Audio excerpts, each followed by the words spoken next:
ಇವತ್ತಿನ ರೆಸಿಪಿಯಲ್ಲಿ ಒಂದು ವಿಶೇಷವಾದಂಥ ತಾಲಿಪಟ್ಟಿ ರೆಸಿಪಿ ಮಾಡೋದು ತೋರಿಸ್ತಾ ಇದ್ದೀನಿ.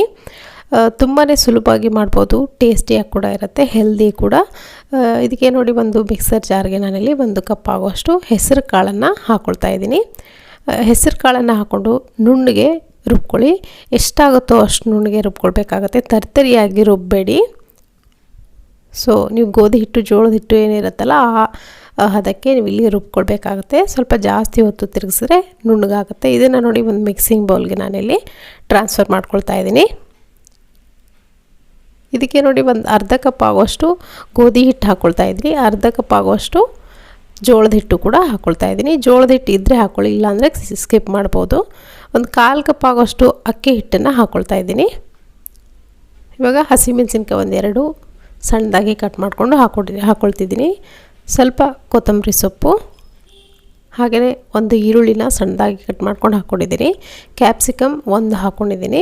ನೀವಿಲ್ಲಿ ಯಾವುದೇ ತರಕಾರಿ ನಿಮಗೆ ಇಷ್ಟವಾದಂಥ ತರಕಾರಿ ಎಲ್ಲವನ್ನು ಸಣ್ಣದಾಗಿ ಕಟ್ ಮಾಡಿಕೊಂಡು ಸೇರಿಸ್ಕೊಳ್ಬೋದು. ಇದನ್ನೇ ಹಾಕಬೇಕು ಅದನ್ನೇ ಹಾಕಬೇಕಂತ ಏನಿಲ್ಲ. 1 ಟೊಮೆಟೊ ಕೂಡ ಹಾಕ್ಕೊಂಡಿದ್ದೀನಿ. ಹಾಗೆ ಜೀರಿಗೆ, ರುಚಿಗೆ ಎಷ್ಟು ಬೇಕಷ್ಟು ನೋಡಿಕೊಂಡು ಉಪ್ಪನ್ನು ಸೇರಿಸ್ಕೊಳ್ತಿದ್ದೀನಿ. ಇದನ್ನು ಕ್ಲೀನಾಗಿ ಮಿಕ್ಸ್ ಮಾಡ್ಕೊಳ್ಳಿ.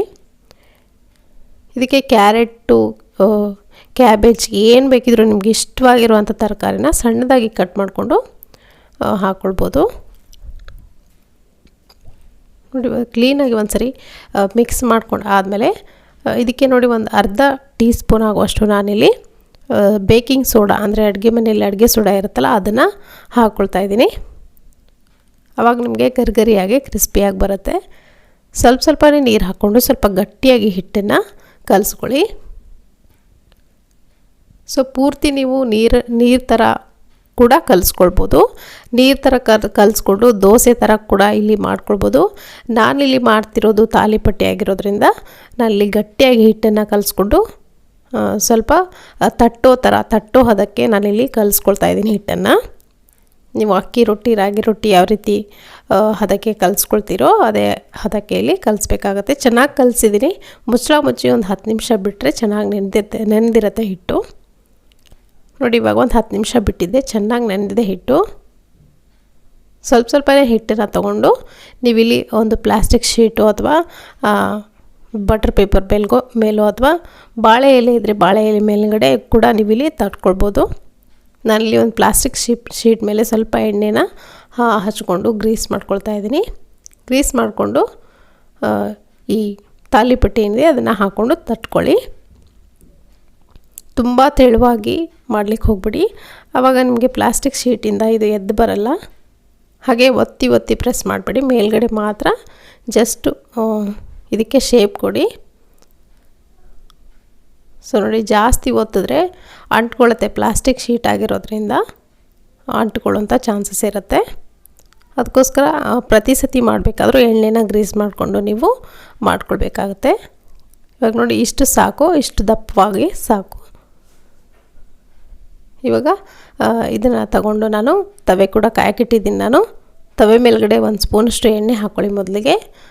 ಇದ್ರ ಮೇಲ್ಗಡೆ ಈ ತಾಲಿಪಟ್ಟಿನ ಹಾಕ್ಕೊಂಡು ಚೆನ್ನಾಗಿ 2 ಬದಿನೂ ಫ್ರೈ ಮಾಡಿದ್ರೆ ಆಯಿತು. ಮೇಲ್ಗಡೆ ಕೂಡ ಸ್ವಲ್ಪ ಎಣ್ಣೆನ ಹಾಕ್ಕೊಳ್ತಾ ಇದ್ದೀನಿ. ನಿಮ್ಗೆ ಬೇಕಿದ್ರೆ ನೋಡಿ ಈ ಥರ ಹೋಲ್ಸನ್ನು ನೀವು ಮಾಡ್ಕೊಳ್ಬೋದು, ಅಥವಾ ಮಾಡ್ದೇನೂ ನೀವು ಮಾಡ್ಕೊಳ್ಬೋದು. ಈ ಥರ ಹೋಲ್ಸ್ ಮಾಡಿದ್ರೆ ಚೆನ್ನಾಗಿ ಬೆಂದ್ಕೊಳ್ಳುತ್ತೆ ಅಂತ. ಸೊ ಮೇಲ್ಗಡೆ ತುಪ್ಪನೋ ಅಥವಾ ಎಣ್ಣೆನೋ ಹಾಕ್ಕೊಂಡು 2 ಬದಿನೂ ಸ್ವಲ್ಪ ಕ್ರಿಸ್ಪಿ ಆಗೋವರೆಗೂ ಇದನ್ನು ಫ್ರೈ ಮಾಡಿಕೊಂಡ್ರೆ ಆಯಿತು.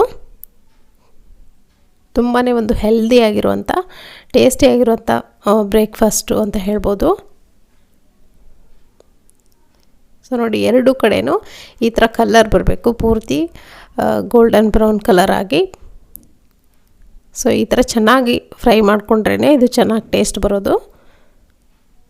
ಇದನ್ನು ನೀವು ಕಾಯಿ ಚಟ್ನಿ, ಮೊಸರು ಯಾವುದ್ರ ಜೊತೆ ಬೇಕಿದ್ದರೂ ಸರ್ವ್ ಮಾಡ್ಕೊಳ್ಬೋದು, ಅಥವಾ ಏನೂ ಇಲ್ಲ ಅಂದರೆ ಟೊಮೆಟೊ ಕೆಚಪ್ ಜೊತೆ ಕೂಡ ಸರ್ವ್ ಮಾಡ್ಕೊಳ್ಬೋದು. ನಾನಿಲ್ಲಿ ಮೊಸರು ಹಾಗೆ ಟೊಮೆಟೊ ಕೆಚಪ್ ಜೊತೆಗೆ ಸರ್ವ್ ಮಾಡ್ಕೊಳ್ತಾ ಇದ್ದೀನಿ. ತುಂಬಾ ಟೇಸ್ಟಿಯಾಗಿರುವಂಥ, ಹೆಲ್ದಿಯಾಗಿರುವಂಥ ಒಂದು ಆಥೆಂಟಿಕ್ ರೆಸಿಪಿ ಅಂತ ಹೇಳ್ಬೋದು ತಾಲಿಪಟ್ಟಿ. ಸೊ ಖಂಡಿತ ಈ ರೆಸಿಪಿ ನಿಮಗೆ ಇಷ್ಟ ಆಗಿದೆ ಅಂದ್ಕೊಳ್ತೀನಿ. ಇಷ್ಟ ಆಗಿದ್ರೆ ರೆಸಿಪಿಗೆ ಒಂದು ಲೈಕ್ ಒತ್ತೋದನ್ನು ಮರಿಬೇಡಿ. ಹಾಗೆ ಚಾನಲ್ಗೆ ಇನ್ನೂ ಯಾರು ಸಬ್ಸ್ಕ್ರೈಬ್ ಆಗಿಲ್ಲ ದಯವಿಟ್ಟು ಸಬ್ಸ್ಕ್ರೈಬ್ ಆಗಿ. Thank you.